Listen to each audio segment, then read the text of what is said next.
ನಮಸ್ಕಾರ, ರಿವ್ಯೂ ಚಾನಲ್ಗೆ ಸ್ವಾಗತ. ನಾನು ಸೌಖ್ಯ ಗಾಂವ್ಕರ್. ಹಾರ್ಮುಜಲ್ಲಿ ಭಾರಿ ಸಂಕಷ್ಟ. ಭಾರತಕ್ಕೆ ಬಂತು ಕಾಲ್. ಭಾರತವೇ ಇದನ್ನ ಸರಿ ಮಾಡೋಕೆ ಸಾಧ್ಯ ಅನ್ನುವಂಥ ಮನವಿ ಈಗ ಬಂದಿದೆ.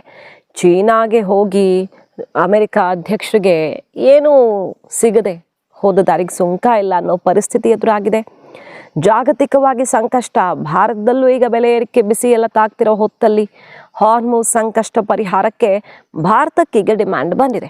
ಡೀಟೇಲ್ಸ್ ಇಡ್ತಾ ಹೋಗ್ತೀವಿ. ಮಿಸ್ ಮಾಡಿದ್ರೆ ನಮ್ಮ ಚಾನಲ್ನ ಸಬ್ಸ್ಕ್ರೈಬ್ ಮಾಡಿ, ನಿಮ್ಮ ಅಭಿಪ್ರಾಯ ಕಮೆಂಟ್ ಮಾಡಿ ತಿಳಿಸಿ. ಎಸ್ ವೀಕ್ಷಕರೇ, ಅಮೆರಿಕ ಇರಾನ್ ನಡುವಿನ ಈ ಸಮರ ನಿಲ್ತಾ ಇಲ್ಲ.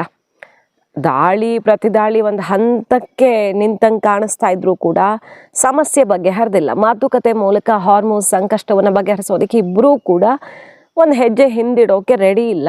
ಹಾರ್ಮುಜಲ್ಲಿ ಬಹಳಷ್ಟು ರಾಷ್ಟ್ರಗಳು ಟೋಲ್ ಕಟ್ಟಿ, ಅಂದರೆ ದುಡ್ಡು ಕೊಟ್ಟು, ಇಂಟರ್ನ್ಯಾಷನಲ್ ವೇ ಅದು, ಎಲ್ಲರಿಗೂ ಮುಕ್ತವಾಗಿರಬೇಕಾಗಿರೋದು, ದುಡ್ಡು ಕೊಟ್ಟು ಹೋಗೋ ಪರಿಸ್ಥಿತಿ ಎದುರಾಗಿದೆ. ಅಂಥದ್ರಲ್ಲಿ ಭಾರತಕ್ಕೆ ಯಾವುದೇ ಶುಲ್ಕ ಇಲ್ಲ ಅನ್ನೋದನ್ನು ಇರಾನ್ ಘೋಷಣೆ ಮಾಡಿರೋದು ಒಂದು ಕಡೆ ಆದರೆ, ಬಹಳ ದೊಡ್ಡ ಸಂಕಷ್ಟ ಎದುರಾಗಿದೆ. ಭಾರತ ಬರಲಿ ಅಂತ ಕರೀತಾ ಇದೆ ಇರಾನ್. ಈಗ ಏನು ಪಶ್ಚಿಮ ಏಷ್ಯಾ ಯುದ್ಧ ನಿಲ್ಲಿಸುವಲ್ಲಿ ಭಾರತದ ಮಹತ್ವ ಪಾತ್ರ ಖಂಡಿತವಾಗಿಯೂ ಸಾಧ್ಯ ಅಂತ ಹೇಳ್ತಾ ಇದ್ದಾರೆ ಇರಾನ್ನವರು. ವಿದೇಶಾಂಗ ಸಚಿವ ಅಬ್ಬಾಸ್ ಅರಾಗ್ಚಿನೇ ಇದನ್ನು ಹೇಳ್ತಾ ಇರೋದೀಗ. ವಿದೇಶಾಂಗ ಸಚಿವ ಇದನ್ನು ಮಾಡಿ ತೋರಿಸೋ ಖಂಡಿತ ಸಾಧ್ಯ ಅನ್ನೋ ವಿಶ್ವಾಸವನ್ನು ವ್ಯಕ್ತಪಡಿಸ್ತಾ ಇದೆ Iran.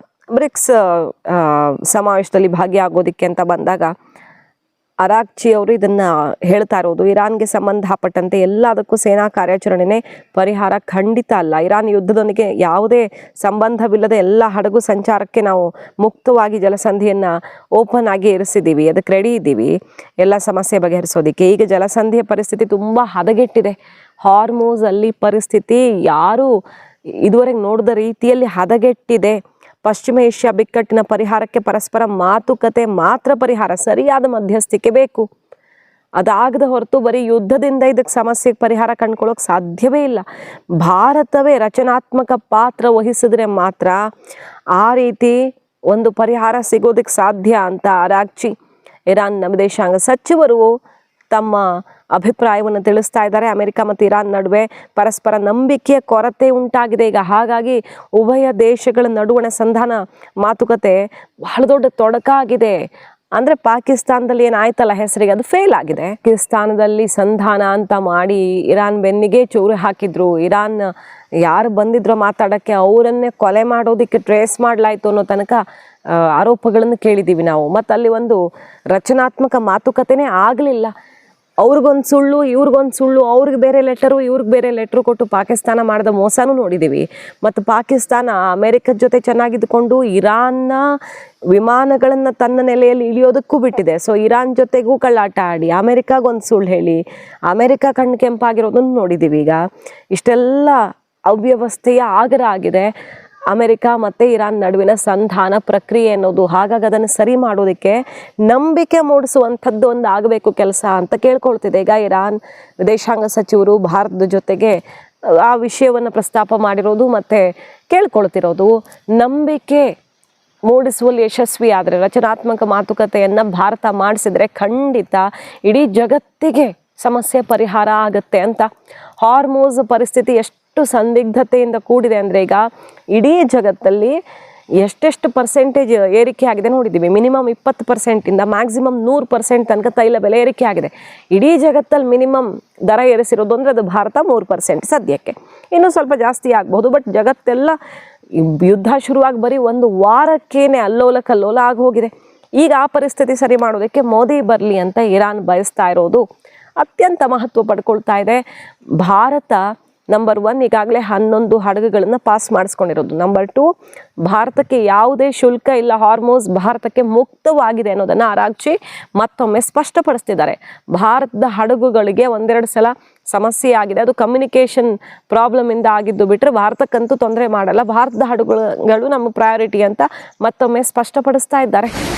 With its good reputation can play a greater role in this region to help diplomacy, to help peace and to promote peace and security.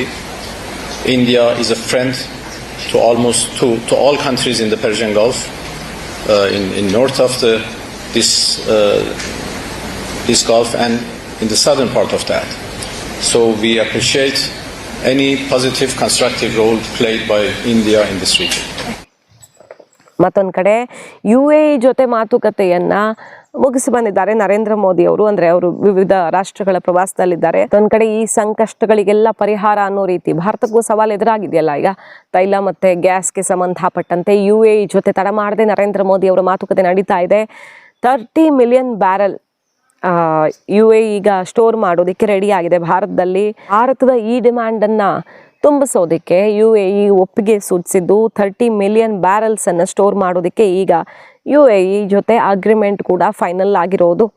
10 ವರ್ಷಗಳ ಅಗ್ರಿಮೆಂಟು ಈ ಗ್ಯಾಸ್ ಮತ್ತು ಆಯಿಲ್ಗೆ ಸಂಬಂಧಪಟ್ಟಂತೆ ಮಹತ್ವದ ವ್ಯಾಪಾರ ವಾಣಿಜ್ಯ ಒಪ್ಪಂದವನ್ನು ಫೈನಲ್ ಮಾಡಿದ್ದಾರೆ. ಸೊ ಭಾರತವನ್ನು ಈ ಎನರ್ಜಿ ಕ್ರೈಸಿಸಲ್ಲಿ ಬಳಲದಂತೆ ಮಾಡೋದಕ್ಕೆ ನಮ್ಮ ಮೇಜರ್ ಪಾರ್ಟ್ನರ್ ಇದು ಎನರ್ಜಿ ಸಪ್ಲೈ ಅಂತ ಬಂದಾಗ UAE ಜೊತೆ ಮಾತಾಡಿದ್ದಾರೆ. ಈಗ ಇರಾನ್ ಹೇಳ್ತಾ ಇದೆ, ನಾವು ಯಾವುದೇ ರೀತಿಯಲ್ಲಿ ನಿಮ್ಮ ಹಡಗುಗಳಿಗೆ ಸಮಸ್ಯೆ ಮಾಡಲ್ಲ, ಅಮೆರಿಕ ಮತ್ತು ಸಂಬಂಧಪಟ್ಟಂಥ ರಾಷ್ಟ್ರಗಳಿಗಷ್ಟೇ ಸಮಸ್ಯೆ ಆಗುತ್ತೆ ಬಿಟ್ಟರೆ ಭಾರತ ಮುಕ್ತವಾಗಿದೆ ಈ ಕ್ಷಣಕ್ಕೂ ಅನ್ನುವಂಥ ಘೋಷಣೆಯನ್ನು ಮೊಳಗಿಸಿದ್ದಾರೆ. ಅಷ್ಟರ ಮಟ್ಟಿಗೆ ಭಾರತ ರಾಜತಾಂತ್ರಿಕವಾಗಿಯೂ ಗೆದ್ದಿದೆ ಮತ್ತು ಈ ಕ್ಷಣಕ್ಕೂ ಕೂಡ ತನ್ನ ಪರ್ಯಾಯ ವ್ಯವಸ್ಥೆಯನ್ನು ಅಚ್ಚುಕಟ್ಟಾಗಿ ಮಾಡಿಕೊಳ್ತಿದೆ. ಆದರೆ ಇಡೀ ಜಗತ್ತಿಗೆ ಕಚ್ಚಾ ತೈಲ ಬೆಲೆ ಏರಿಕೆ ಆಗಿರೋದ್ರ ಪರಿಣಾಮ ಸಂಕಷ್ಟ ಎದುರಾಗಿರೋದಂತೂ ಸುಳ್ಳಲ್ಲ. ಈಗ ಭಾರತಕ್ಕೆ ಬ್ಯಾಕ್ ಟು ಬ್ಯಾಕ್ ಡಿಮ್ಯಾಂಡ್ ಬರ್ತಿರೋದು. ಅಮೆರಿಕ ಏನು ಮಾಡ್ತಿದೆ? ಅಮೆರಿಕ ಚೀನಾಗೆ ಹೋಗಿ ಸದ್ಯದ ದಿನಗಳಲ್ಲೇ ಕಾಣದ ರೀತಿಯಲ್ಲಿ ಟ್ರಂಪ್ ಚೀನಾಗೆ ಹೊರಟು ನಿಂತು ಬಿಡ್ತಾರೆ, ಏನೋ ಸಾಧನೆ ಮಾಡೇ ಬಿಟ್ರು ಅನ್ನೋ ರೀತಿಯಲ್ಲಿ ಹೋಗ್ತಾರೆ, ಟೀಮ್ ಕರ್ಕೊಂಡು ಹೋಗ್ತಾರೆ. ಆದರೆ ಅಲ್ಲಿ ಏನೂ ಮಾತುಕತೆ ಆಗಿಲ್ಲ. 3 ದಿನಗಳ ಚೀನಾ ಪ್ರವಾಸದಲ್ಲಿ ಅಮೆರಿಕ ನಿಯೋಗಕ್ಕೆ ದಕ್ಕಿದ್ದೇನೂ ಇಲ್ಲ, ನಯಾ ಪೈಸೆ ಇಲ್ಲ. ಸಣ್ಣ ಪುಟ್ಟ ಮುಖ ಉಳಿಸ್ಕೊಳ್ಳೋಕೆ ಬೇಕಾದ್ರೆ ಸಣ್ಣ ಪುಟ್ಟ ಡೀಲ್ಗಳು.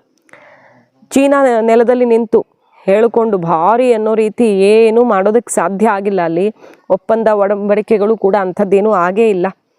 200 ಬೋಯಿಂಗ್ ವಿಮಾನಗಳನ್ನು ಖರೀದಿಸೋದಕ್ಕೆ ಚೀನಾ ಸರ್ಕಾರ ಸಮ್ಮತಿಸಿದೆ.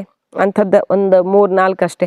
ಸೋಯಾಬೀನು, ಬೀಫ್ ಸೇರಿದಂತೆ ಅಮೆರಿಕ ಕೃಷಿ ಕ್ಷೇತ್ರದ ಉತ್ಪನ್ನಗಳು ಮತ್ತು ತೈಲದ ಆಮದನ್ನು ಹೆಚ್ಚಿಸೋದಕ್ಕೆ ಜಿನ್ಪಿಂಗ್ ಸರ್ಕಾರ ಒಪ್ಪಿಕೊಂಡಿದೆ. ಸೋಯಾಬೀನು, ಕಾಳು ಕಡ್ಡಿ ಬೇಳೆ ಒಪ್ಪಂದ ಬಿಟ್ಟರೆ ಇಲ್ಲಿ ಅಮೆರಿಕ ಚೀನಾ ಮತ್ತಿನ್ನೇನೂ ಹೆಚ್ಚಿಗೆ ಮಾತುಕತೆ ಕುದುರಿಸೋದಕ್ಕೆ ಸಾಧ್ಯವಾಗಿಲ್ಲ ಅನ್ನೋದನ್ನು ಗಮನಿಸಬಹುದು. ಅಮೆರಿಕ ಈ ಹೊತ್ತಲ್ಲಿ ಚೀನಾ ಜೊತೆ ಕೈ ಜೋಡಿಸುವ ಮೂಲಕ ಈಗ ಆಗಿರೋದನ್ನೆಲ್ಲ ಸರಿ ಮಾಡಿಬಿಡ್ತೀನಿ ಅಂತ ಅಂದ್ಕೊಳ್ತಾ ಇದ್ರೆ ಅದು ಸಾಧ್ಯ ಆಗಿಲ್ಲ. 9 ವರ್ಷಗಳ ನಂತರ ಅಮೆರಿಕ ಅಧ್ಯಕ್ಷರೊಬ್ಬರು ಚೀನಾ ಪ್ರವಾಸ ಕೈಗೊಂಡಿದ್ರು. ಡೊನಾಲ್ಡ್ ಟ್ರಂಪ್ 3 ದಿನ ಪ್ರವಾಸ ಮಾಡ್ತಾರೆ. ಆದರೆ ಅಮೆರಿಕ ಅಂಥದ್ದೇನೂ ಬದಲಾವಣೆ ಮಾಡೋಕ್ಕೆ ಸಾಧ್ಯ ಆಗಿಲ್ಲ. ಟೀಮ್ ಕರ್ಕೊಂಡು ಹೋದರೂ ಕೂಡ ಚೀನಾವನ್ನು ಖುಷಿಪಡಿಸಿ ಇರಾನ್ ಈ ಸಮಸ್ಯೆಗೂ ಪರಿಹಾರ ಕಂಡುಕೊಳ್ಳೋಣ ಅನ್ನೋ ಪ್ಲ್ಯಾನೂ ಕೂಡ ಫಲ ಕೊಟ್ಟಂಗೆ ಕಾಣಿಸ್ತಾ ಇಲ್ಲ. ಸೊ ಈಗ ಈ ಮುರಿದು ಬಿದ್ದಿರುವಂತಹ ಸಂಬಂಧ ಸರಿ ಮಾಡೋದಕ್ಕೆ ಭಾರತ ಬರಲಿ, ನಂಬಿಕೆ ಸಮಸ್ಯೆ ಏನು ಅಮೆರಿಕ ಇರಾನ್ ನಡುವೆ ಸೃಷ್ಟಿಯಾಗಿದೆ ಅದನ್ನು ಬಗೆಹರಿಸಲಿ ಅಂತ ಕೇಳ್ಕೊಳ್ತಿದ್ದಾರೆ. ಕಾದ್ ನೋಡೋಣ. ಇಡೀ ಜಗತ್ತು ಈಗ ಸಂಕಷ್ಟದಲ್ಲಿ ಸಿಕ್ಕಾಕೊಂಡಿದೆ. ಭಾರತವಂತೂ ಪರಿಹಾರ ಹುಡುಕೋವತ್ತ ಆಲ್ರೆಡಿ ಒಂದು ಹಂತಕ್ಕೆ ಭಾರತ ನಿಭಾಯಿಸಿ ತೋರಿಸಿದೆ. ಉಳಿದ ಸಮಸ್ಯೆಗಳನ್ನು ಗೆಲ್ಲುವತ್ತ ಪ್ರಯತ್ನ ಸಾಗ್ತಾ ಇದೆ. ಮಾಹಿತಿ ಇಷ್ಟ ಆಗಿದ್ರೆ ಮಿಸ್ ಮಾಡದೆ ನಮ್ಮ ಚಾನಲ್ನ ಸಬ್ಸ್ಕ್ರೈಬ್ ಮಾಡಿ, ನಿಮ್ಮ ಅಭಿಪ್ರಾಯ ಕಮೆಂಟ್ ಮಾಡಿ ತಿಳಿಸಿ. Thank you.